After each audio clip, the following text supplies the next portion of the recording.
They got some real pretty trucks out here tonight. And with any luck, I'll be looking at one tomorrow. Oh, bunny.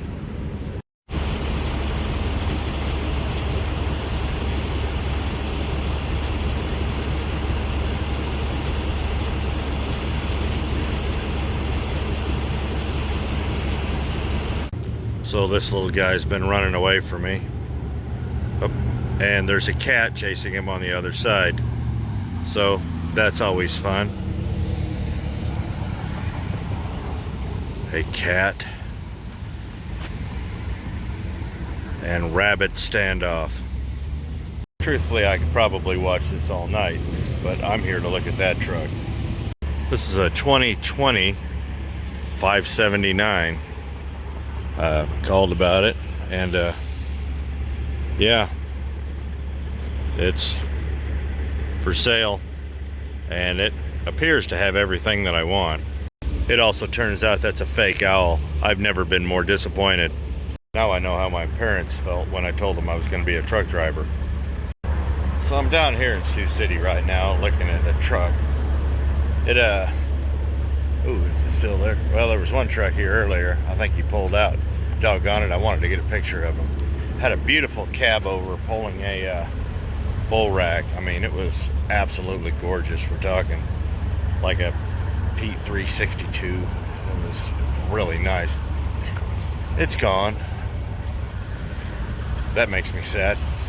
But it's been no secret that I've been looking for a truck. Well, you see mine back there. I got a real solid offer on it, and I was like, now's the time. So by the end of August, that's going to be off the road regardless, and that's when the guy needs the truck. So I've decided now's the time. Now, as much as I would like a hood, I really can't swing it at this point. Well, I could, but I'd have to go to work for real. So we're here, and tomorrow we're going to check out that truck. So far what I've seen in that truck is everything I've been looking for. So hopefully we'll figure it out. So see you in the morning. So it's the next morning. The service guy let me into the gate. So I'm going to walk up to this truck and we're going to take a look at it and get some information before the salesmen get here in about an hour. It's about 7 o'clock in the morning, so let's take a real quick look. So far it's got the normal stuff. This is normal. I don't worry about that. The Carrier Comfort Pro. Not bad at all. Got a bunch of chicken lights on it. It's locked. It's supposed to have a ASX in it.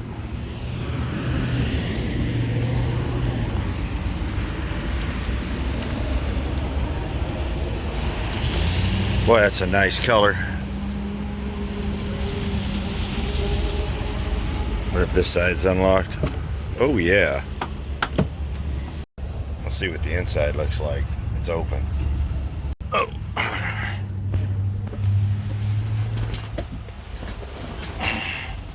A little wider. It's got the leather seats. That's kind of a new dash. I'm not new about these curved dashes. A little higher ceiling than I'm used to. Now I can tell this truck's been smoked in. I really don't think they've detailed it yet. But that's not a bad thing, honestly, for what I'm looking at. It's cleaned up, but it's not detailed, so let's check out the bunk. Truck has 562,000 miles, so that's not horrible. It would take a little bit getting used to a new gauge cluster, but it's doable. Well, not bad. There's a TV mount. We'd get a new mattress on top of that. Yuck. But there's a place for a microwave and a little counter right there and whatnot. Not horrible. This oh, there's the carrier stuff right there. Oh, got a little.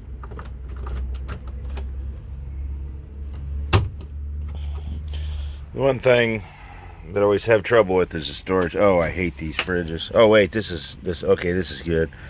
I don't like the pull-out ones. There's about 9.5 jokes there. Now it's got the typical weed burner exhaust down there, and that's not too bad. Tires show a decent amount of wear. I always find this a little concerning. Might be in for some shocks, but they probably were rotated, and it seems like that happens when they get rotated. So, yep, it's gonna need shocks. I can see that, but aside from that, everything actually looks really good. Well, you see, they had the same problem I did. Nah, I'm not afraid of the wiring harnesses. They all look like that. After a few years, just because it's cheap wiring. Oh, be a really nice W9 here. It's a little more than I want to spend, but now truthfully, I love a traditional narrow cab truck.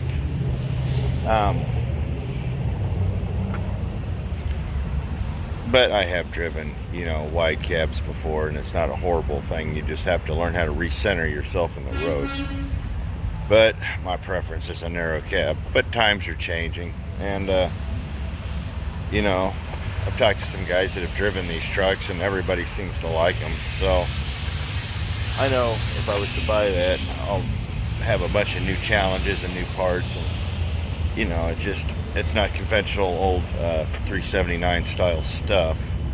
When it comes to the cab and everything else, it's a whole new beast. So we gotta wait for the salesman, and then we'll go get some numbers.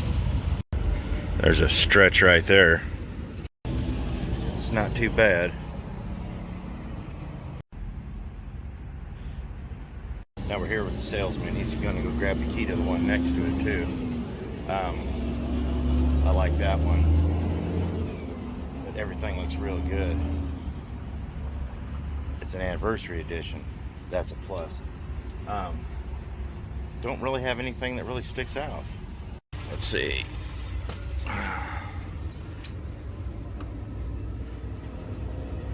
Recently had an oil change. Whoops. Do this with one hand. Oil's a little low, but that's not a big deal. I just fired it up, and some of it's cold, so it's probably fine. Yuck. Under the bunk has been taken up by the carrier unit, but the Thermo King unit does the same thing. So, not a big deal. Got a subwoofer. So while we're here, we might as well look at a second one. I mean, could be good.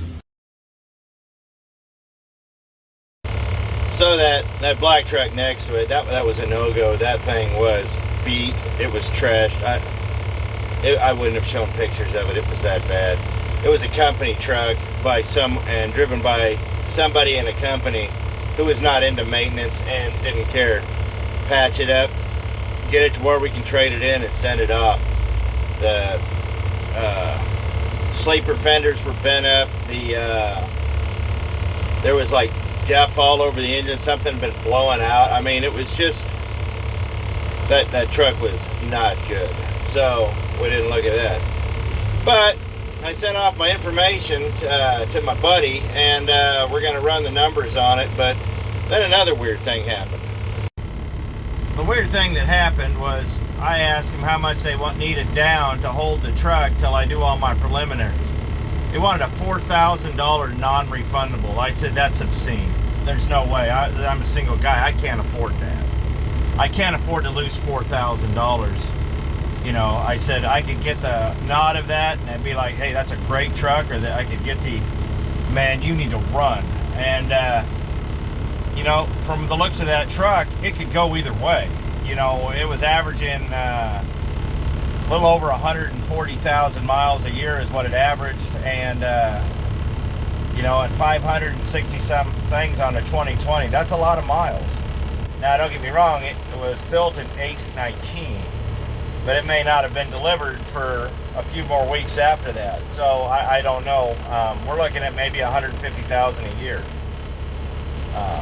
So I don't know. I mean, was that the truck? I guess we'll find out if it's still here, or I guess we'll just keep looking. So we'll let you know.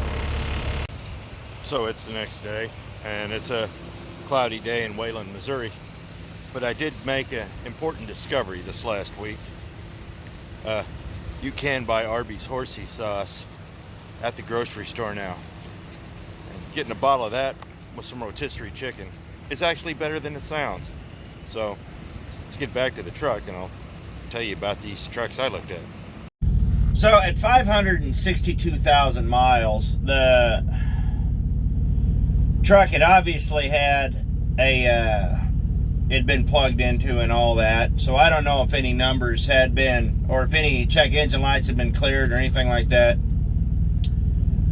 So you sit there and you look at the burn pressures. You get high burn pressures, you get unusual spikes in temperatures and stuff like that. It tells you that there's something very wrong with the emission system. Now, I know what a lot of you guys are like, well, just delete it. Look, deleting a truck, this truck, when it gets sold, it'll be deleted by the next owner. The guy's local, he runs around, has the same mechanic. Deleting makes sense for him. Me going all over the country, deleting does not make sense. Just with all the random places I have to go, and you know, I've been into other dealerships in other towns, and if the truck's deleted, a lot of them just will not touch it. The fines are getting very real now for these guys. So when it comes to things like deferred maintenance, you know, you have service lives, and I've talked about this before, of all these different components. Every component on this truck has a service life. So what I discovered is that these fleets, they're not going to change anything until it breaks.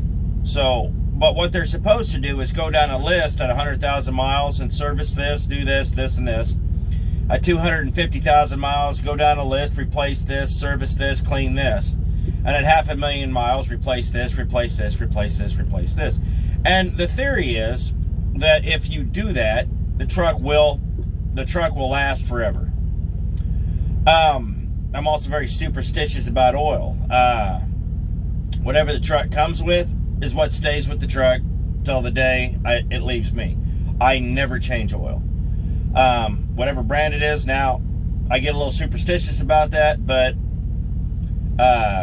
it's just one of those peace of mind things for me. So there was a couple of alarming things on this truck. Well, not too many alarming things, but there were some alarming things that I found out.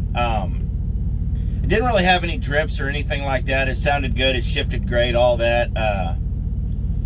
But when it came to the diagnostic data, there was several red flags. So one of the red flags was we had a bunch of high crankcase incidents. It could be a bad sensor. It could very easily be a bad sensor. But the data showed that that's not what the computer thought it was. Chances are that sensor may have been replaced, maybe not, I don't know. But it showed a high crankcase pressure, which if you talk to anybody at Cummins, they'll tell you they take that very seriously. Cummins takes that very seriously. So if they're taking that very seriously, that tells me that this is something to watch out for. You know, if they had a history of sensors failing, they would have put out a recall or put out a notice saying, hey, these sensors are prone to failure prematurely. You know, just keep that in mind. And the mechanics would have all known about it and would have been changed with good sensors. This truck was built before the pandemic when parts were still going good, so I have a reason to believe that probably wasn't it. So we got that. But then another thing is I'm really leery about is the after treatment system. I need to know the burns. Now, the cleaner the fuel you put in, the cleaner the burn. Use the specified filters and all that. We got these Davco filters. Guys will argue with me on this. But the fuel filter is actually very much a part of the emission system. Believe it or not, this truck calls for a 7-micron filter. That's tiny. And guys don't like it. In the wintertime, guys will bump it up to a 10. A lot of guys are bumping them up to 25 and 50 to let the fuel through when it gets cold. But the problem is, what else is it letting through? Your Davco filter is the first line of defense against filthy fuel. And that right there is why I'm very particular about where I fuel up at. I got, and this is documented, I'd have to find it, but I got 932,000 miles out of my last SCR on my last truck.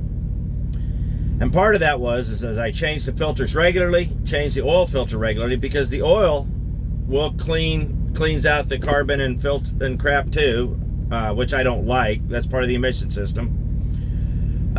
So I was changing filters every 10,000 miles, and I was using the proper filters, and I was using clean fuel. And I noticed that when I used a particular brand of fuel and I watched all the last 10 burns, I could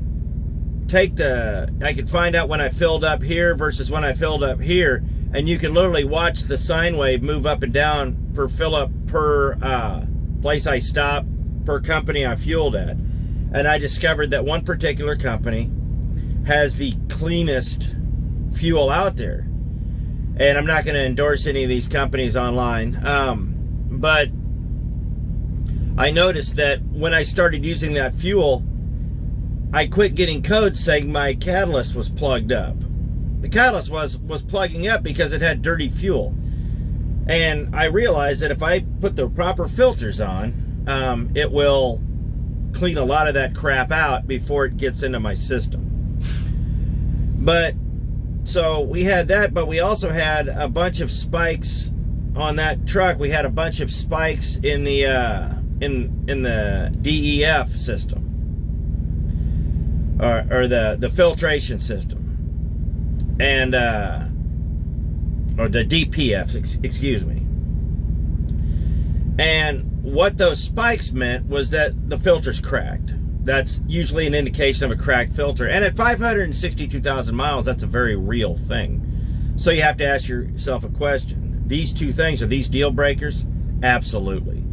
And that's what kind of kills me about a truck with 560,000 miles. It shouldn't be that way.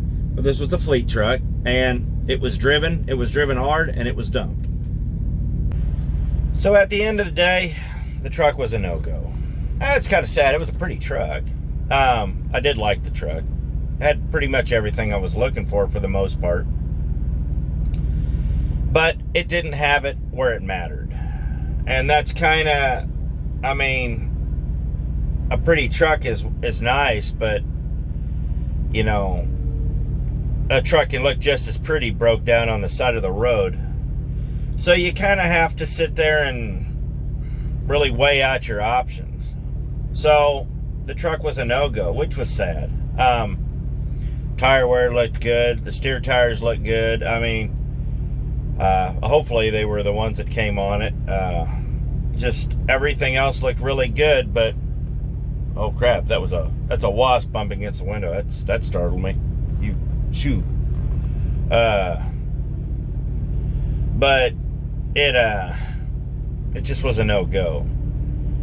And this is why I'm very grateful that I have people that are willing to help me.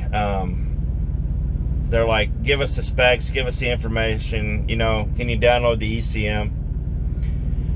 And that right there was why I wasn't going to do the down payment until I knew all the facts. $4,000 is a lot of money to lose on BS. I won't do it.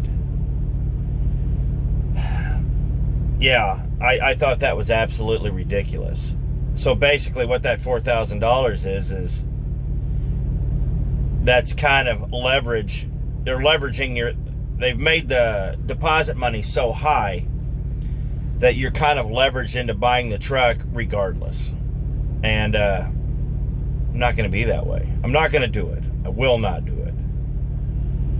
So the search goes on, I guess. At the end of the month, if everything goes as planned, this thing's going home. And it will have a new owner in September. So it's kind of an end of an era. But, you know, when you get a good offer on a truck and it's running good and you can still get some value out of it, sometimes you have to sit back and say, you know what? I know the truck's running good, but the offer's here. And I need to let the truck go while there's still some value attached to it. And that's just the long and short of it. The truck still has value, but it's not going to hold its value forever. And when you get the offer, sometimes you just have to sit back and say, you know, it's time. And I'll miss it. But, you know, I'm going to move on to other things. And hopefully here soon I can really nail down a truck that I like. And I've got trucks that I could buy now, but I'm really just not wanting to impulse buy anything, because the last thing you want to do is spend $50,000, $60,000, $70,000 on something you absolutely hate. So you just kind of have to keep things in perspective and just kind of go from there. So anyhow, well, that's my truck buying journey, so I appreciate it. Thanks for watching. You guys be safe out there, and we'll catch you next video.